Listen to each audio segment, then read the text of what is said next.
네. 네, 대표님. 종목 이야기 계속 하고 있는데요. 네.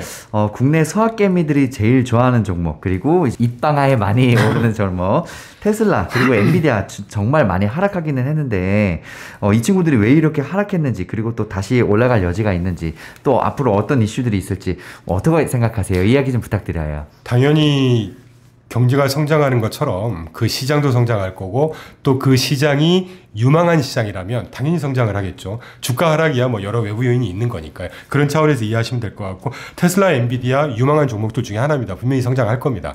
다시 이제 주가 상승할 거고 다만 테슬라, 엔비디아가 많이 빠진 이유는 딱 명확관화하죠. 금리 상승에 굉장히 민감한 종목들이라는 거. 수출에 민감한 종목들이기 때문에. 그리고 또 하나는 공교롭게 이 두 개 회사가 중국에다 공장을 많이 갖고 있어요. 중국 락다운 되면서 직격탄을 맞았죠. 그리고 또 하나는 미중 패권 싸움, 거기에 플러스 전 세계 그 공급망 또는 조금 더 깊이 들어가자 그러면 반도체 이 체인에서 중국이 이제 중국을 빼겠다는 거지 않습니까? 그러면 직격탄을 맞는 종목 대표가 딱 테슬라, 엔비디아가 되는 거죠. 그래서 주가가 많이 빠졌는데 저는 엔비디아 같은 경우는 상당히 리실리언트하다고 보고 있어요. 상승 탄력이 충분히 있다고 보고 있는데 엔비디아를 먼저 간단히 좀 말씀드리면 사업 부문별로 보면요. 일단 데이터 센터, 그 다음에 게임 관련한 거, 그 다음에 시각화, 뭐 프로페셔널 비주얼라이제이션이라고 하는데 오토모티브, 그러니까 자동화 관련한 거, 그리고 이제 OEM 이렇게 한 6가지 정도 사업 분야를 나눌 수가 있는데요. 지난 3분기 실적 기준으로 데이터 센터 쪽의 매출은 31% 증가했고요. 그 다음에 게이밍은 거의 반토막 났습니다. 마이너스 51% 역성장했고, 그 프로페셔널 비주얼라이제이션 마이너스 65%. 그런데 오토모티브 차량 자율주행 관련한 솔루션에는 86% 성장을 했어요. 그러니까 분야별로 업앤다운은 있지만 아까 제가 왜 유망한 그 이제 4차 산업혁명 이런 거 빅테크 하이테크 중에 말씀드리면서 공교롭게 데이터 센터, 오토모티브 이런 것들은 딱 거기에 해당하는 분야들이거든요. 그러니까 이 성장할 수 있는 분야가 다변화되어 있으면서 유망한 섹터는 또 여전히 성장을 하고 있기 때문에 리질리언트하다고 보고 있고요.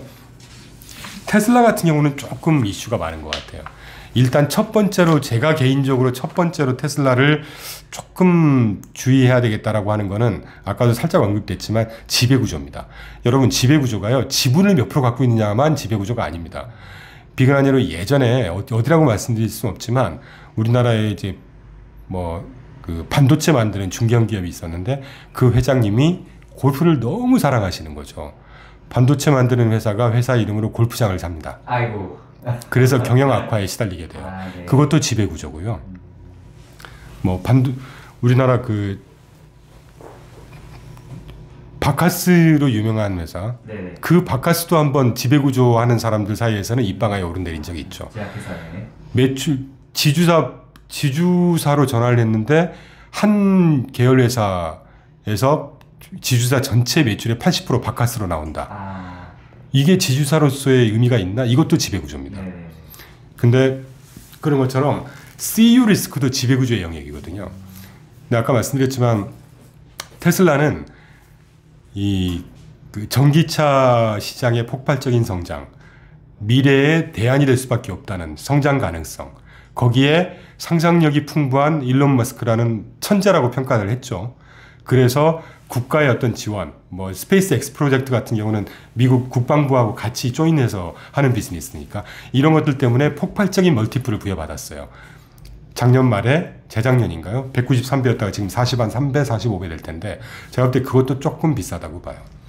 일단 CU 리스크가 너무 크다고 보고 있고요. 왠고하니 그러니까 회사라고 하는 거는 S자 성장을 한다고 할 때 성장 초기에는 어떤 뭐 상상, 그 다음에 창조성, 뭐 이런 것들이 좀 지배를 많이 받을 수 있다고 쳐요. 그런데 회사가 어느 정도 이제 성장을 구가하고 이 S 곡선에서 이제 그 어느 정도의 단계가 다다르게 되면 회사라는 건 경영과 관리 능력이 좌우할 수밖에 없거든요. 진짜 중요하죠. 네. 계속 이어나가려면. 그럼요. 네. 근데 그런 면에서 볼 때는 창조력, 뭐 천재인지 아닌지는 저는 잘 모르겠는데 창조성이라든가 어떤 뭐 기발한 아이디어 그건 높게 평가합니다. 그런데 이 경영 능력과 관리 능력에 있어서는 저는 그렇게 별로 높은 점수를 주고 싶지 않습니다. 네, 기업이라는 게 사실 그 두 개가 병행돼서 균형에 맞게 계속 발전을 해야지만 그럼요. 올라갈 수 그리고 있잖아요. 또 하나 제가 지배구조 이슈 중에 연관되지 않은 사업에 투자를 해서 본 사업을 오히려 악영향을 미치는 것도 지배구조 이슈거든요. 트위터하고 테슬라하고 무슨 상관이 있을까요? 모르겠습니다. 저는 전문가가 아니라서 그렇지만 트위터하고 테슬라하고 제가 볼 땐 별 상관 없어 보여요. 트위터 사느라고 테슬라 지분을 얼마나 많이 처분했습니까? 다른 주주들 그래서 피해 많이 봤잖아요. 그런 것들이 다 지배구조 이슈거든요. 그러니까 지배구조 관점에서 볼 때도 CEO 리스크는 생각보다 크다고 보고 있고요. 전기차 시장, 아까 말씀드린 대로 전기차 시장의 미국 전체 자동차 시장의 전기차 시장이 침투율이 5% 된다고 봅니다. 3에서 5%라고 하는데 여유 있게 5%라고 주죠. 5% 중에 테슬라가 차지하는 비중이 60%예요. 5, 6, 30, 3% 정도 갖고 있다고 보거든요. 앞으로 미국 시장의 전기차 비중이 모든 보고서들이 한 50%에서 60%까지 성장을 할 거라고 봐요.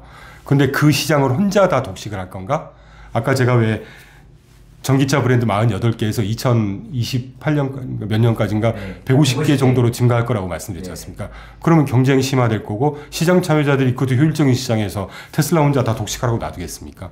비근한 예로 1, 2위 GM 포드가 지금 뒷짐지고 보고 있다는 거잖아요. 인프라 완성되고 할 때까지 시장이 어느 정도 성장 길목에 본격적인 성장 갈 때까지 기다리고 있는 거지 않습니까? 생산 시설 바로 변경할 수 있거든요. 그렇게 보면 과도한 멀티플이다라는 생각을 하고 있죠. 그래서 저는 두 개 중에 또는 어떤 게 비교 우위가 있냐 투자 대상으로서 저는 엔비디아라고 보고 있습니다.